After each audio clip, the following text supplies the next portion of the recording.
Okay.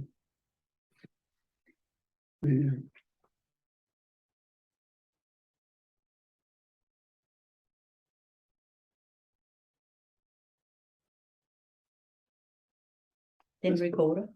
Yeah. So, Dr. Bent Rosenbaum, welcome to this interview, and thank you for participating. And we have been knowing each other for some years now, working together. And yes, I would like to ask you some questions in connection with your ISPS work.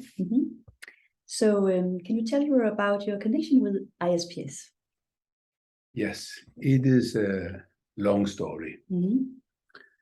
I became aware of the ISPS in the end of the 1970s, after a congress had taken place in Oslo, where Endre Ugelstad, Jarl Jørstad, and Svein Hausbjerg participated and were the leaders. And Endre Ugelstad, a Norwegian psychoanalyst and psychiatrist, had some connection with the Finnish psychoanalyst and psychiatrist Yrjö Alanen. And Alanen was the leader of research and the clinic of a new approach which he called the need-adapted treatment. And that concerned people with psychosis. And during the following years, a connection between Scandinavian psychiatrists interested in psychotherapy of psychosis, people with psychosis, grew. And some of us participated in the ISPS Congress in Heidelberg in 1981. And actually, it was a nice evening in a nice German Bierstube, where the project NIPS was established, the Nordic Investigation of Psychotherapy of Schizophrenia. And it was established in a way we had different approaches, but the different approaches in Finland, in Sweden, in Norway, and Denmark, they all concerned psychotherapy of psychosis. So that was the first time I was involved and became part of the ISPS work. Before that time, I had, of course, read the Gaetano Benedetti's work and knew a little about it, but I became a doctor in the middle of the 70s, so I needed to have some kind of position before I got into research work and into collaboration with other Scandinavian countries.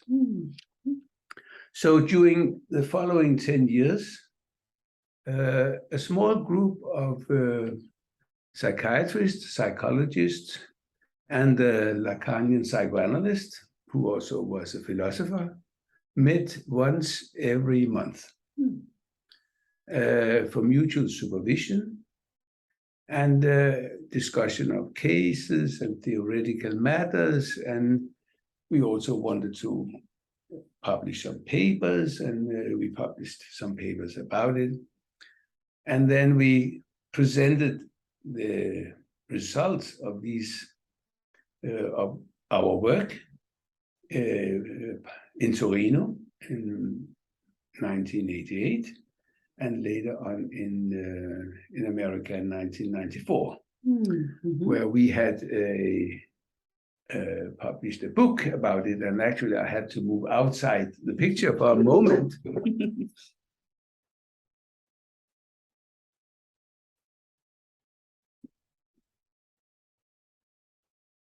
Well, I forgot the book. We published a book about it, our project. And I have actually participated in all congresses since 1981 and given presentations to most of them. I have experienced the change of the group of participants. Among these things, also the inclusion of different theoretical perspectives. In the beginning, it was mainly the psychodynamic, psychoanalytic perspective that were presented at the international congresses. And I have experienced these changes in the 80s, and also the interesting changes that more and more people who have had psychosis as part of their life experience also participated in these congresses, gave their voice. In the beginning, it was not so easy, I think, but it became a very valuable contribution to the congresses. So, and in the 1990s, another Danish project started, the Danish National Schizophrenia Project, which was a quasi-randomized controlled study, and that demonstrated that the benefit of the psychodynamic perspective and the psychodynamic clinical approach took place and was obvious after 2 years of treatment. And then after this, it was also published in the British Journal of Psychiatry, in the Journal of Psychiatry. Then we started the Danish Isps. I think you also were part of the beginning of that in 1906.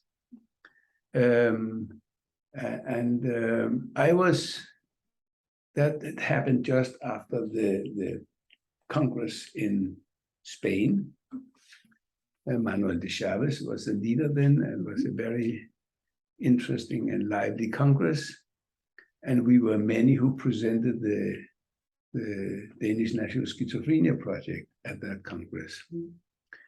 So we started the Danish ISPS DK, and I became a member of the international board for the following 6 years. And in 2009, I chaired the Congress in Copenhagen, the International ISPS Congress in Copenhagen.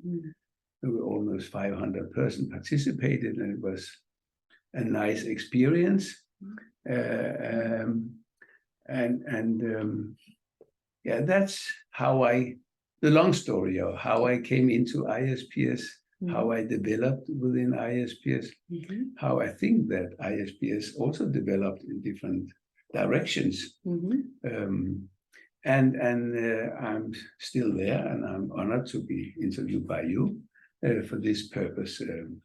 Yes. Okay, so what in your personal or professional life inspired you to work with people experiencing psychosis? Okay, that's a long and personal question. Yes, long story and personal question.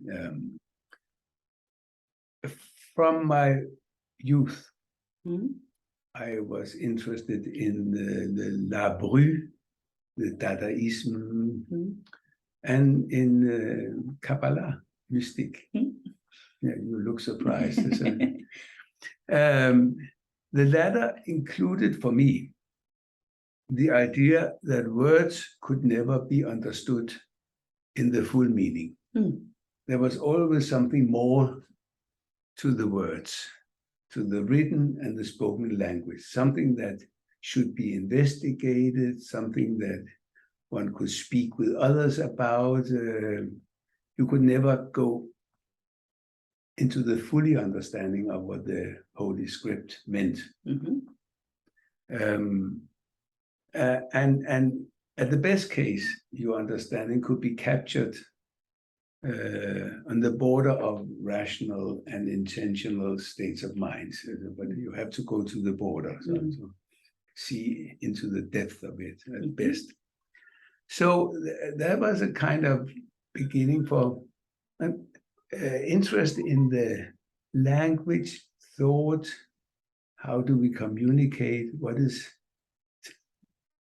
not understandable, and why is it not understandable, and how could it be made understandable, or at least get into a kind of communication. And these interests were followed by an interest in semiotics. Charles Sander Peirce, American, and Ferdinand de Saussure, Swiss linguist, who established the semiology, the learning about signs and their exchange in societies.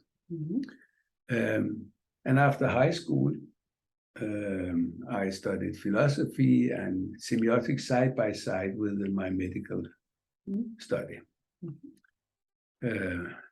My medical medicine, I think it is really, my medicine study was for many years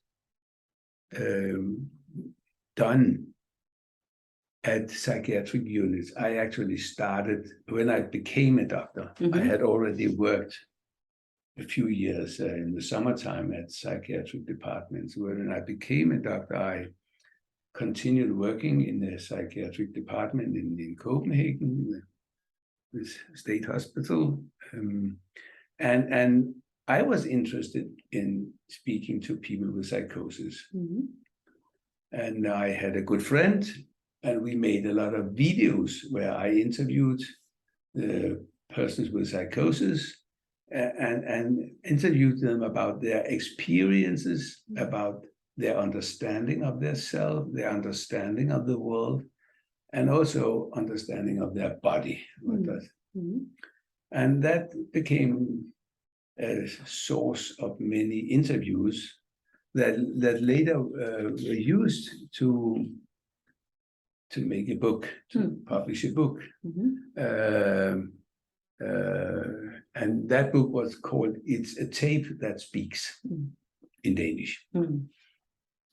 And it was a psychotic old lady who characterized the speech of the politicians in the parliament.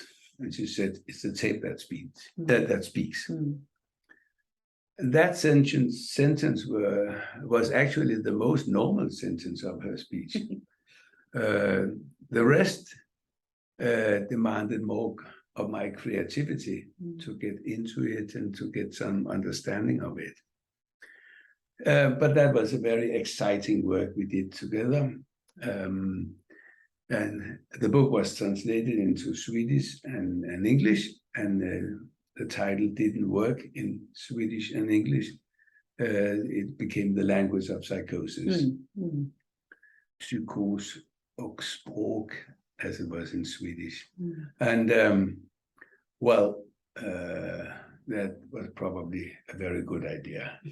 In the Danish libraries, where they had a tape that speak, they thought it was a kind of engineering book, so they went to the wrong shelf by that time. And a decade later, I wrote my thesis, Forms of Thoughts and Ways of Speaking, an investigation of the enunciation and thought disturbances and communication of people in schizophrenic states of mind. So that was my personal and therefore my professional interest in how to get inspired from, get involved with, start communicating with people with psychotic states of mind. I think what was beneath was I never had the idea that speech was totally non-understandable. That was not a thesis that I ever had.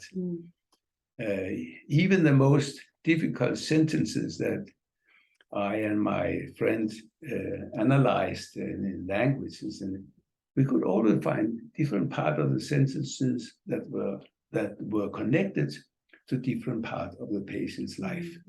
So that's how it was kept together as understandable. One has, the psychiatrist and psychotherapist just has to do the work and be creative in their minds. Okay. What do you regard as important changes in psychological and social approaches to psychosis during the last 15 years in your country, within ISPS? That's also a difficult question, Yes. I think. But let us begin with our own country.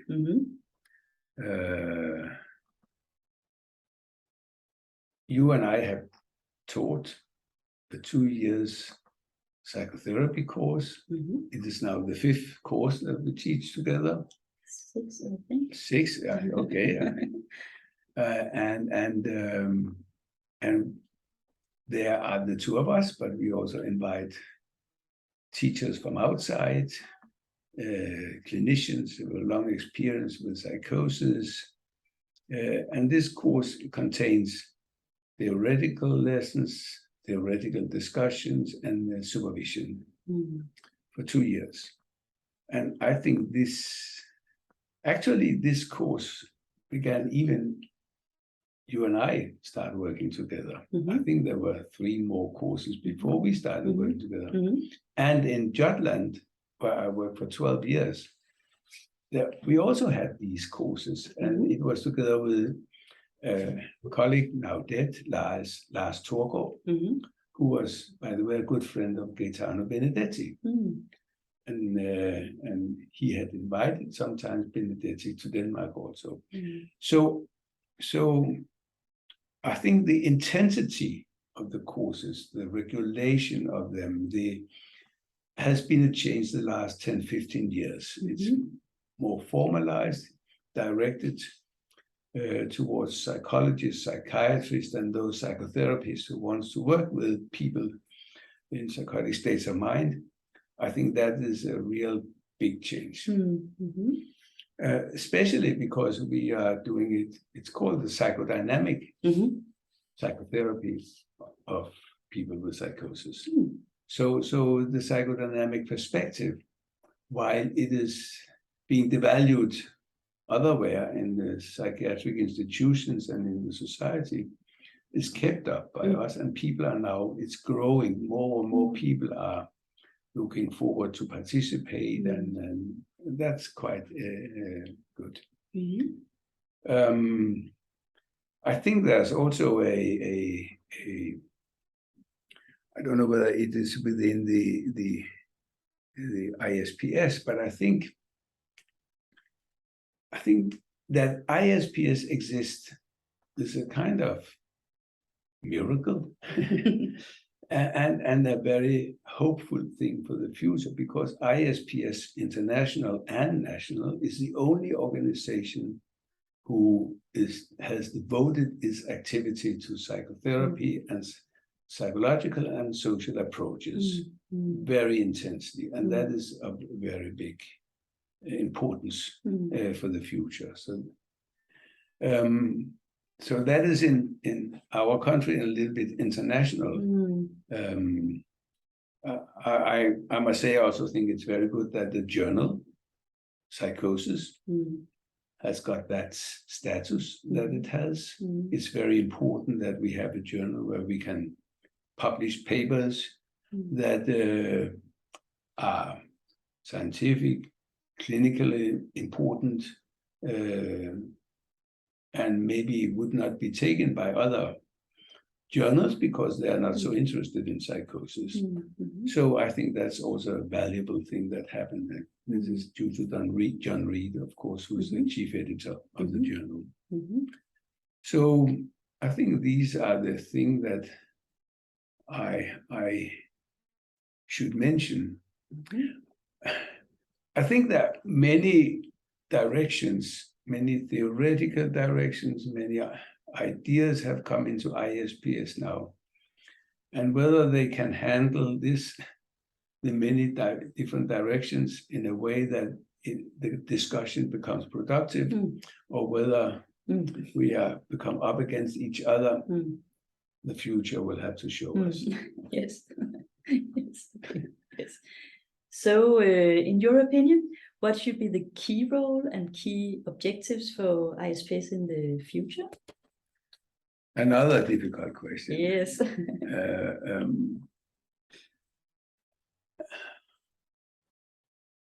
I think we should, the journal should be still exist. Maybe another journal could be come up, and so there will be more possibilities.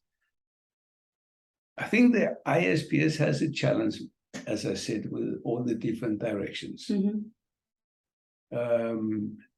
But as far as I see it now, the discussion on the internet is valuable. There are sometimes hard critics, but the discussion is still valuable.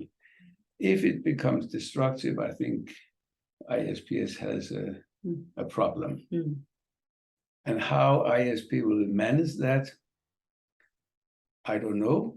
I've become too old to feel that it is my task to step in, but I hope that a new generation certainly will step in and make ISPS a creative space, an inspiring space, a model for how different theoretical and clinical directions should come together, show their differences, but also show how the differences could be understood in the light of each other's ideas, actually. So I don't have a specific recommendation, do this, do that. It is not my style either, but be aware of what happens and have a scientific mind in the Freud sense, being interested in concepts, how they relate to other, how they can be understood, and how they are changed over time. I mean, we cannot think Freud's concept, he changed them himself over time. He always had footnotes in his papers showing how he 20 years later added something, withdrew something, and that kind of research mind, I think it would be very valuable to ISPS also to adopt. So the research mind, the clinical openness, and the humanity, tolerance, inspire differences, the ability to be together with the one who's different from you, not you, maybe direct in with a direct opposite meanings and with you. That is a very important part of ISPS and of psychotherapy of psychosis. Yes. So thank you, Bent, Yes. for sharing your experience and your thoughts about this. So yes, thank you. And thank you very much for taking the duty of asking me some questions and listening, and I hope we can work together many years from now on. I hope so too. Okay. Thank you. So bye-bye to everybody. Thank you very much.